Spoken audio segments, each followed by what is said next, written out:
vlog for today. Happy anniversary ulit sa aming lahat dito sa Czech Republic. So ayan, meron tayong panibagong alam niyo naman guys, halatang same day, same yung na kasi yung background namin, tapos yung outfit pa is same din. So ayan, maraming salamat sa patuloy niyong pag-support at sa patuloy niyong panonood ng aming vlog at maraming salamat din sa mga kasama ko ngayon kung nakikita niyo lang yung itsura namin dito. At ngayon, meron tayong panibagong i-welcome at i-introduce sa you guys. And this lady is so much prepared guys. Makita niyo kung bakit. So ayan, she is also a mommy kasi ako lang naman talaga yung single dito. Alam ko naman yun. Pero isa ito sa mga sobrang hindi ko alam kung kung talagang mommy na siya or talagang single pa eh. So ayan, hindi ko na papatagalin pa, kayo na ang mag-judge guys. Pero don't judge the cover. So ayan, welcome Ate Yanisa. So ayan. Ayan, dito lapit tayo dito para makita tayo yung diba? Sabi ko sa inyo eh. So ayan, ate, kumusta naman ang iyong outfit for today? Makati sa liit. Madalian pa yan, pero parang hindi halata na nagmadali ng So ayan ate, thank you so much dahil kahit papaano naisingit natin yung yung vlog natin. So ngayon ate, ready ka na ba sa ating question of the day? Yes. Of the night pala, kasi nakikita nyo naman yung background namin. Pero ang ganda talaga dito guys, gabi na. So ayan, dahil ready na si ate, magkamustahan na tayo te. Kumusta ang bago pala yon, can you share about you na yung sa mga anak mo, kung ilan na nga yung mga anak mo? 3 babae. 3 babae, lahat ng dalaga no? Mga dalaga na. Lahat din nag-aaral. Nag-aaral yung dalawa, tapos yung panganay ko, mas gusto niya mag-work, ayun. Nag-work na. May work na siya ngayon. So ilan nga ang jowa mo? Marami, Char! Sana all. Marami pero di akong binibigyan. I'm a single mother. Yes, single mother din si ate. Palakpakan sa mga single mother na patuloy na talagang pinupush yung mga anak na makatapos. Clap tayo dyan. So ngayon te, let's go to sharing portion. Kumusta ang iyong first year working here dito sa Czech Republic? So far, so good. Wow. Masaya, so enjoy. So good. Enjoy lang. Enjoy. Tapos saan ka na nakarating dito sa Czech Republic?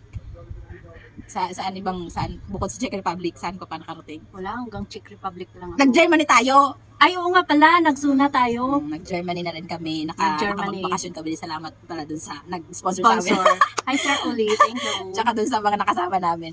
So, ayun guys. So, ayun ate, mag-next question na tayo dahil sabi mo, so far so good. Kung so far so good, our next question is, sino yung mga taong nagmo-motivate sa'yo to continue working here? Kasi nakakaisang taon pa lang kami. So, meron pa 2 taon kasi 3 years yung aming contract dito. So, sino yung mga tao na yung nagmo-motivate sa'yo? My children. May children. And, syempre, yung mga kapatid ko, yung father ko.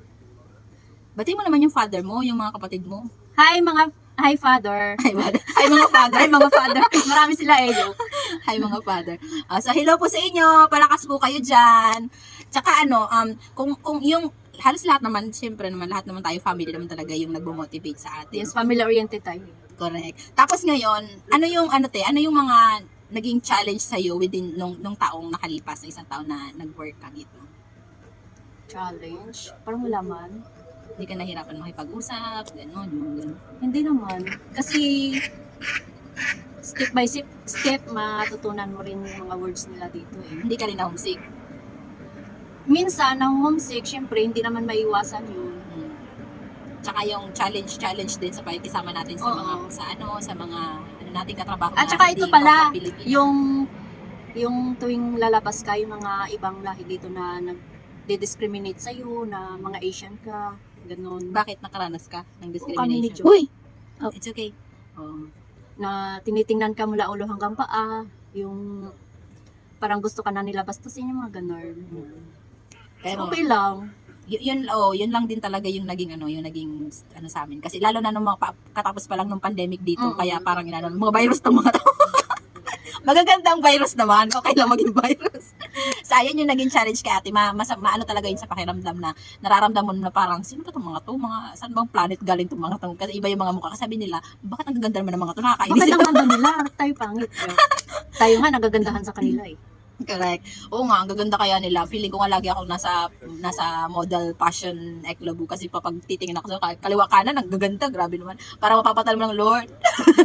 Bakit? De, joke lang. Lahat tayo maganda kasi lahat tayo creation ni Lord. Tsaka ikaw din, maganda ka din. Tsaka yung naghahawak ng aming ng aming cellphone na nagiging tripod namin. So, ayan, anyway. So, ayan. So, nag-iba tayo ng posisyon dahil nangalay ang mga lola mo.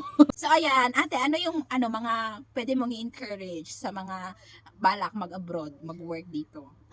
Sa mag-abroad, lakas loob lang, tsaka syempre, keep praying. Kasi si God naman talaga ang nakakaalam ng ating future. Correct. Basta tayo nagtatrabaho at Mhm. nagpapatuloy lang. Tumutulong. Tapos ayun, Dapat ba may jowa o wala? hindi ko alam. So, mas better para sa akin mas better kasi 'di ba katulad yun, wala pa akong jowa, wala akong wino-worry, tapos wala pa akong anak, meron na akong mga pamangkin, madami. So ayun. Para siguro depende naman yun sa nag-handle ano. Mm-mm. Depende. Kasi may mga jowa na pag alis mo ng Pinas, may kapalit ka na agad. O di ba? Tapos sasabihin naman ng yung mga karir na biglang nagjowa. Bakit yung mga OFW gano'n din ba? Depende nga sa ano Depends. nila. Pero dapat maging loyal tayo guys, maging stick to one lang tayo. Malapit man yan o malayo. Tumulad kayo kay Jo at kay Papang. Yes. Te, ano yung mga words na pwede mong i-share na natutunan mo? Kahit mga mga 50. 50, grabe naman siya. Wala pa nga. Sige daw. Dobrokot. Ano yun? Bon appetit. Bon appetit. Tapos Dobrerano, Dobrerano. Dobrebecher. At isa-isa yun mo, Dobrerano is Dobrerano is good good morning. morning. Dobrebecher is Good good evening. evening. Tapos yung Yasim Eunice, I'm Eunice. Yeah, Yasim. Yasim. I'm nagpapakilala. Paano yung how are you? Alam mo na yun? Hindi pa. Parang Dobreden lang din yun. Dobreden. Dobreden is yun ang Dobreden. laging pati dito. Tapos Dobreden kasi is formal. yung how are you pala is Yaksimash. Yaksimas? Yeah. Yaksimash. Yaksimash. How are you? Yaksimash. Ang dami niya natutunan.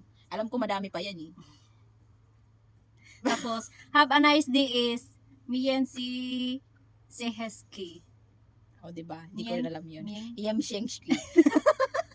Ano pa? Ano pa? Hindi na ako nakikita. Ano pa? Nakalimutan ko na yung iba. So yun lang. So guys, nagkaroon tayo ng vocabulary session dito. Okay, so bago tayo mag-proceed ate sa ating last sharing, I want you to encourage guys to support my channel. Please continue to like and subscribe. At meron ka bang YouTube?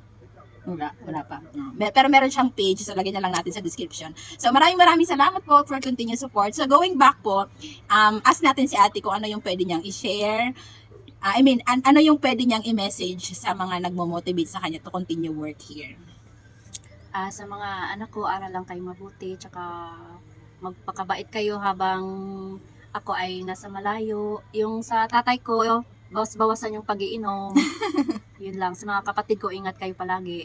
Yan. Tsaka sabi mo sa mga anak mo na pwede na sila mag-boyfriend. Huwag naman. Ay, bawal pa. Oh. I'm not ready to be a lola, no? Boyfriend pa lang, grabe naman. Lola agad. Syempre, ganun din yun. Ako muna, bago sila. Joke. Diba? Narinig niya yung mami, wag mo na. Tapusin mo na ang pag-aaral kasi yun lang din bilang anak, guys. Ako bilang anak din. Isa lang talaga yung parang makapagtapos lang tayo ng pag-aaral.